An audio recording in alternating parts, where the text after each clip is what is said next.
I would like to bring you with me to the Middle Ages. You can't quite see this, but this is the shorter manuscript of Julian of Norwich, the one that was written immediately after the series of ecstasies which took her into the mystical sphere. You'll see why in a minute. Just listen to her quaint words. Possibly the first lady, actually, to write in English as we know it.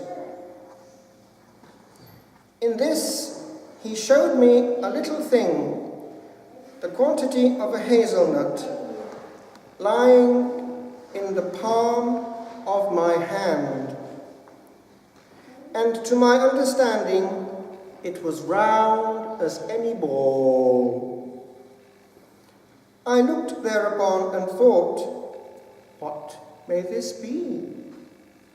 And I was answered in a general way thus, it is all that is made. I marvelled how it could last, for methought it might fall suddenly to naught for littleness. And I was answered in my understanding, it lasts and ever shall last, because God loves it, and so hath all thing its being through the love of God. In this little thing I saw three parts. The first is, see if you can remember this, that God made it. The second is that He loves it. The third is that God keeps it. But what is that to me? In sooth, the maker, the lover, the keeper. Now, with regard to the division of the Godhead into the Trinitarian categories that we have got used to, it is very difficult for us to understand. You know the story of Augustine walking along the seashore, thinking about the Trinity, and somewhat bewildered. And he came across a little boy, or some being, there on the shore, digging a hole, and trying to put the water into the hole. And this little being said to him, "Good sir, I will more easily put the content of the ocean into this little hole than you will the Trinity into your mind." We cannot comprehend. But we have hints. Now, in her quaint way, this great saint indicates that we have in the Father power. Just imagine all the machines on earth, all the suns and stars in the universe, all the power, all the energy, all the potential energy, and there you've got what power is about. All from the Fatherhood. Then the knowledge. The Son is the self-understanding of this power. We cannot comprehend it, but in the mind of St. Augustine there is this link between them which is so powerful again that it is a person. That, by the way, is part of the difference between the way in which it's understood in the East and the West. In the East, they emphasize that it's all coming from the Father. Now, this power, being linked with wisdom, is for our good. And hence the third person is essential love and goodness. And all the thrust of these revelations of divine love given way back to Julian of Norwich go in this direction. As we would say, God is on side. And she is given to understand that there's a guiding hand helping us all the time and pushing things towards good. And she is given with an understanding from heaven this formula which she repeats: all shall be well. Literally, all things shall be well, and all things shall be well, and all manner of thing shall be well. And she answers, but sin, Lord, how can sin be well? And she is given to understand that sin is an absence of good. It is in some way an abuse of the power that we have, because in sinning we divert the power of the universe. And then she puzzles over eternal loss. But hell, my Lord, and there we're up against it.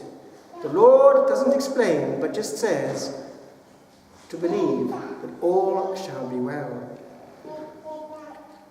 Now, this week I was cogitating because I had remembered something I'd almost forgotten on the feast of St. Anthony. Travelling people had given me a nearly life-size statue of that saint, and it's there. And as I looked on it, I remembered something, and it hit me between the eyes.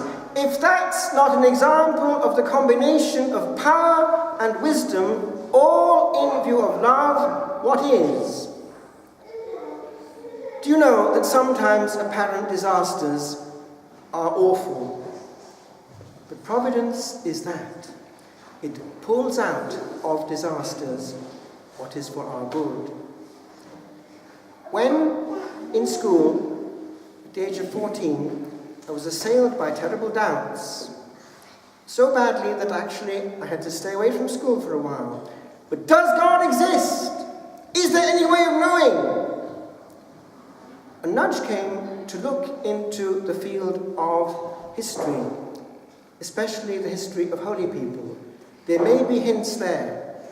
And I went to the Central Library and looked into Butler's Lives of the Saints, volumes which start at A and go to Z. So who was one of the first? Anthony, of course. And I happened to look at various things. Yes, there was evidence, there was power, there were miracles, and I caught sight of one interesting one, which I looked at briefly and carried on. It was the case of a mule who had knelt before the Blessed Sacrament. The mule belonging to a Jew. And the saint had asked the Jew to put him to a fast. And then he came at this altar, which I saw years later in Rimini, and said to the creature, "Dumb beast, acknowledge thy Creator." And he did. He did not take anything of the food prepared for him until first he knelt and adored his God. Now that remained in my mind, and months later it worked upon me. Now is that true or not? Because if it's true, we're in trouble. So I went back to those same volumes and read further, and then I found, yes, there was a pattern emerging. In saint after saint, in page after page, there was a lot of discomfort for an evangelical. It was this: God was performing miracles to make a point, and a dogmatic point. This mule was seeing something, and he was saying something, dumb beast though he was. Now do you see how there was power there, but also wisdom in somehow combining sad events to make something happen? And that was goodness. The Spirit of God nudging and pushing because he loves us and wants us. Now that could be your case as well. God is all the time nudging and pushing, drawing out of what's happening what he wants to happen. Don't refuse the grace of a disaster. Remember what Augustine said: "O felix culpa," O happy fault. all shall be well, all shall be well, and all manner of things shall be well. I just conclude. This morning, during night adoration, because at this time of year, the birds are starting very early, so there's very little time of utter darkness at vigils. And I had my sacrament exposed, and it hit me between the eyes as I gazed between the candles at the Lord of Hosts there in the monstrance. Just behind him, the sun, the big sun, was starting to rise. And I thought, wow! It's the same sun, the same power, gazing and beaming rays of love, organizing things for good. And that same power which brought me to the mule brought me here to consecrate that. Do you see the wisdom of our God, in whom there is no time? So providence is patient. Don't be hurried. Follow the nudges of God.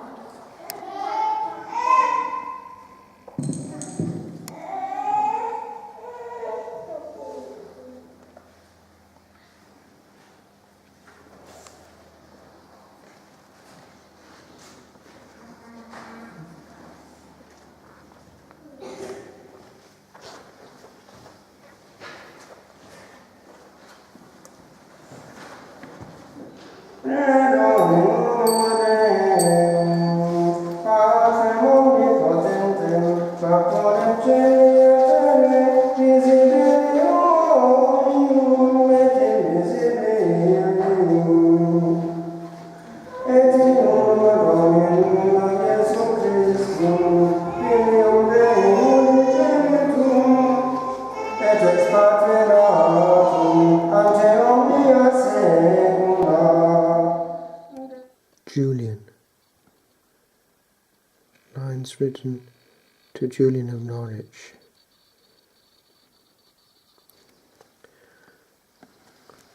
O child of bygone pain, O little noise, once heard without a word upon the page that holds thee still, where stilled in gentle poise are thoughts that flutter yet 'tween age and age. O happy child, O child all wild with God, that brought thee home, nay, kept thee homeward bound, within a home all his. Thy feet have trod a land that I have known and wholly found. O sister, elder sister, where thou art, hard by the ear of all, recall that here the morsels of a doubly broken heart would find a place to love, a place as near to this world's end as did thy loving hide. For none that knew this once can else abide.